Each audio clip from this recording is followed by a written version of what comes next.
I'm Starry and welcome to class. Today we're going to be talking about making pixel art in Clip Studio Paint. Let's start by learning a couple of terms that will help you plan out your designs. In pixel art, it's important to have an understanding of what's called interpolation, which is how a program determines an estimation between points when you are scaling or rotating or transforming pixel art. If the wrong interpolation method is selected, you can end up with some really weird artifacts and blurring that we just don't want. So let's go ahead and change our interpolation method by going into Edit, Change Image Resolution, and then right here in the middle it says Interpolation Method. Go ahead and select Hard Edges or Nearest Neighbor. When changing the image resolution or size, this will tell the program to keep the pixels distinct rather than blending between two pixels, creating that blur effect where it tries to approximate a color between two different pixels. While there's not a set size for making pixel art, it's probably best to stay under 256 pixels. If you're trying to replicate a retro game sprite, you might want to work around 16 by 16 or 32 by 32. Larger sprites might be around 60 by 60, or even larger for something like a visual novel sprite. The next term you should know is anti-aliasing. In a typical illustration where we're trying to imitate brush marks or pencil work, anti-aliasing is useful because it blends out the mark so that it doesn't look computer generated and jagged. This is a 16 by 16 pixel canvas, and I'll show you what I mean. First, go into the pen tool, and then go ahead and make sure that your pen size is at 1 pixel and the opacity is at 100%. First, I'll show you what strong anti-aliasing looks like versus no anti-aliasing, which is obviously what we want for making pixel art. You might find it useful to turn on the grid. To do that, go into View, Grid and Ruler Bar Settings. Make sure that your grid starts at the top left and that your grid settings are 1 by 1 pixel. Click OK. And if you don't see your grid, go back into View and make sure that grid is checked. Your ruler bar is also set to pixel by pixel. So if you want to find the center, you can drag out a guide and you can count 1, 2, 3, 4, 5, 6, 7, 8, because we have a 16 by 16 pixel grid. But I want to show you the symmetry ruler. Over here you'll see this little corner tool. If you click it, it'll bring up the sub-tool list, and at the bottom is Symmetrical Ruler. If we go to the center of our canvas, we click and drag, and if we hold Shift, it'll make sure to keep a straight line. Let go, and we have a symmetry ruler set up.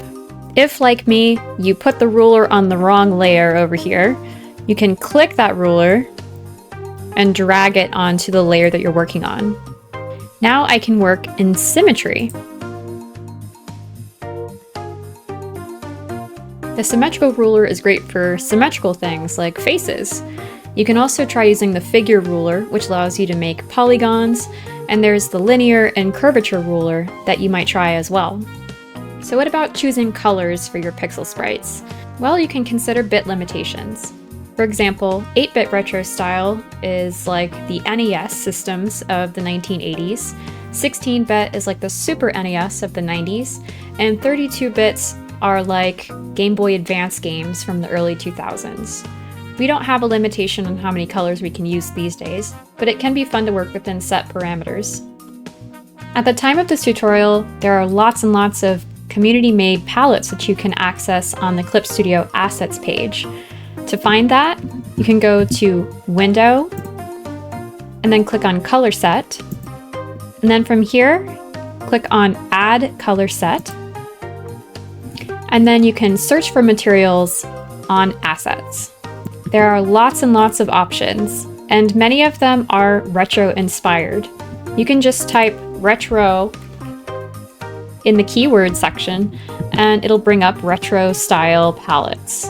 You can go ahead and download a palette from the asset store, and some of them are free, as you can see here, and it will auto-populate in your program. Back in the color set in your program, if you go to downloaded material, you should see the asset that you downloaded, and you can add palette. You might want to add your own palette from scratch. To do that, click on the little wrench icon in color sets, then create a new set, name it what you like, and click OK. A blank palette will show up. To fill out your new palette, click on one of your squares here, then select a color either with the eyedropper tool or with your color wheel, and then click Replace Color. And there you have it. You can make your own palettes.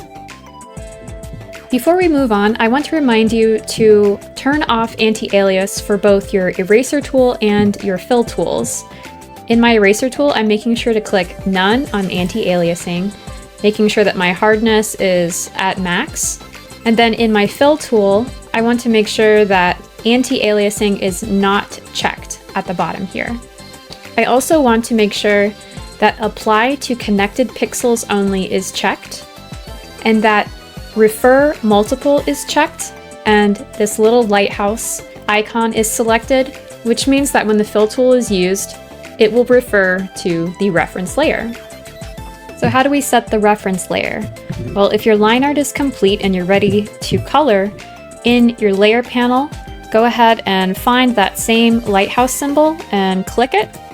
And then you will see in the layer palette that it shows up here, indicating that it is the reference layer. You may have also noticed that there's a different icon on this layer. I created a vector layer, and you may not know that Clip Studio Paint's pen tool allows you to draw in vector. So if you want to enable vector, open your pen tool and then click Vector Magnet. If you decide you want to draw in vector, also make sure to change your eraser tool to be a vector eraser. And you can experiment with these options here. I typically use erase up to intersection. So once you've set your reference layer, you can create another layer underneath it for your colors. And because we have our fill tool set to use the reference layer, we can easily fill the colors just like this.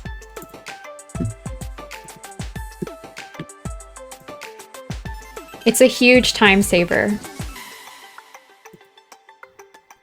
If you end up with little marks like this, you can try to use area scaling, which will cause the pixels to bloom by the number specified in area scaling, in this case by 1 pixel.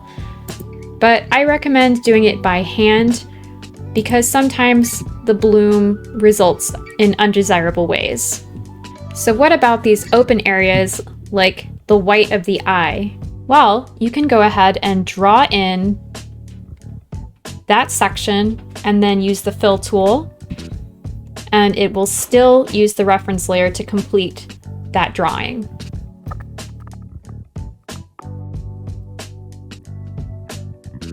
Remember that when you save out, if there's transparency, to save as a PNG. And when you're designing in pixel art, try to remember that silhouette is very important. If there's a lot of overlapping elements, it might not be very clear or easy for the viewer to understand what's going on. Anyway, I hope this was helpful for you in getting started with pixel art.